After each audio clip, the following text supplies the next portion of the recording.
تم میلاد مناتے ہو، یہ خرچے کرتے ہو، کیا نبی کریم صلی اللہ تعالی علیہ وسلم کے دور میں اس طرح کے میلاد منائے جاتے تھے؟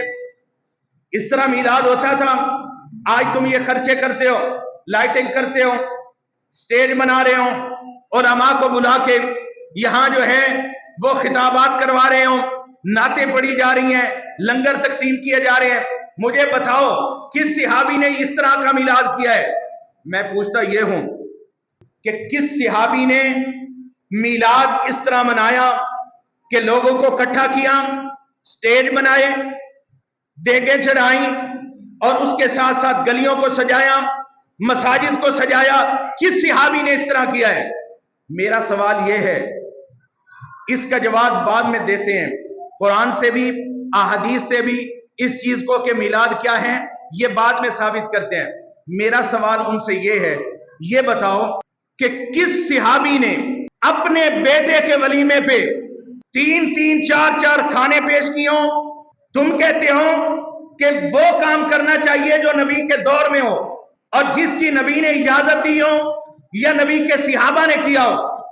میرا سوال یہ ہے کہ کس صحابی کے بیٹے کے ولیمے پر اس طرح کی دیگیں چڑھی ہوں؟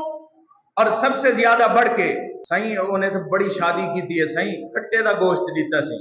مجھے یہ بتاؤ حضور کے دور میں یہ کٹے مٹے تھے؟ بریلر آج جو شادی پہ پکایا جا رہا ہے، کیا نبی کے دور میں یہ بریلر مرغی تھی؟ کیا اس وقت یہ ٹیبلیں لگا کے، کرسیاں لگا کے، تمبو لگا کے اور اس طرح کی چھتری لگا کے ایک طرف عورتوں کو بٹھا کے ایک طرف مردوں کو بٹھا کے جو ولیمے کی تقریب کی جاتی ہے، مجھے بتاؤ کس صحابی نے اپنے بیٹے کا ولیمہ اس طرح کیا تھا؟ اگر آج اپنے بیٹے کے ولیمے پر گھر سجا دیا جائے، گلیاں سجا دی جائیں، گھر میں لائٹنگ لگا دی جائے، گلیوں میں لائٹنگ لگا دی جائے، اس کے ولیمے پہ کٹے کا سالن چلا دیا جائے، کیا ہے بریانی چلا دی جائے، کیا ہے کہ زردہ چلا دیا جائے، اس کے وہ ولیمے کے اوپر 4 5 7 کھانے دیے جائیں، یہ سارا جائز ہے؟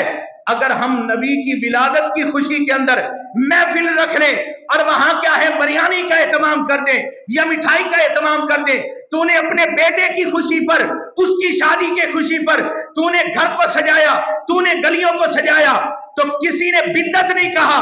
جب ہم نے نبی کی ولادت کی خوشی میں مسجد کو سجا دیا، تو نے بدعت کی توپیں سامنے کر دی، بدعت ہو گیا، یہ شرک ہو گیا۔ اگر یہ تیرا کام کرنا جائز ہے تو پھر نبی کی آمد کی خوشی منانا کیسے ناجائز ہوگا؟ نبی کی آمد کی خوشی منانا یہ کیسے ناجائز ہو گیا ہے؟ آج تک کسی نے پوچھا ہے؟ میرا سوال ہے، کسی نے جا کے پوچھا ہے کسی مفتی سے، مفتی صاحب مجھے بتاؤ میں اپنے بیٹے کا ولیمہ کر رہا ہوں، مجھے بتاؤ میں کتنے کھانے دوں، کون سا کھانا دوں، کس طرح کا اہتمام کروں؟ نہیں پوچھتا۔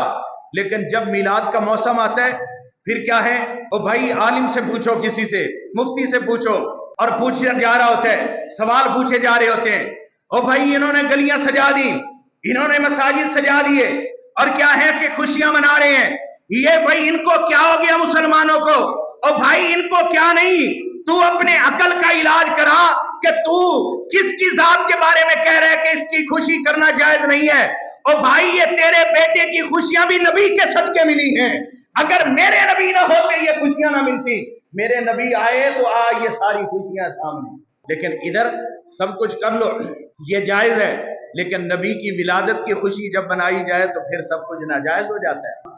آج میرے دوستو آنکھیں یہاں چرا کے، اکھاں بند کر کے، آج کسی اولے پرلے دے ہاتھ چڑھ کے تو جھنڈے چاون تو، میلاد مناون تو، حضور دی عظمت تو اور حضور دی ختم نبوت دا پہرا دیون تو، اگر آج تو اکھاں چریندا پیا ہے، آج اگر تو ایندے کولوں بھجدا پیا ہے، میرا سونا اے سن گن آج یہ بات اپنے ذہن نشین کر لے، اگر آج تو ان سے بھاگ رہا ہے تو مجھے بتا قبر میں جاتے ہوئے کس کی ذات کا سامنا کرنا پڑے گا تجھے؟ وہی مصطفیٰ کریم تیرے سامنے آئیں گے، میرے محبوب صلی اللہ تعالی علیہ وسلم، اور پوچھا جائے گا اس ہستی کے بارے میں جانتا ہے؟ یہ کون سی ہستی ہے؟ پھر کیا کہے گا؟ یہ تو وہی ہے جس کے جھنڈے اٹھانے سے میں روکا کرتا تھا،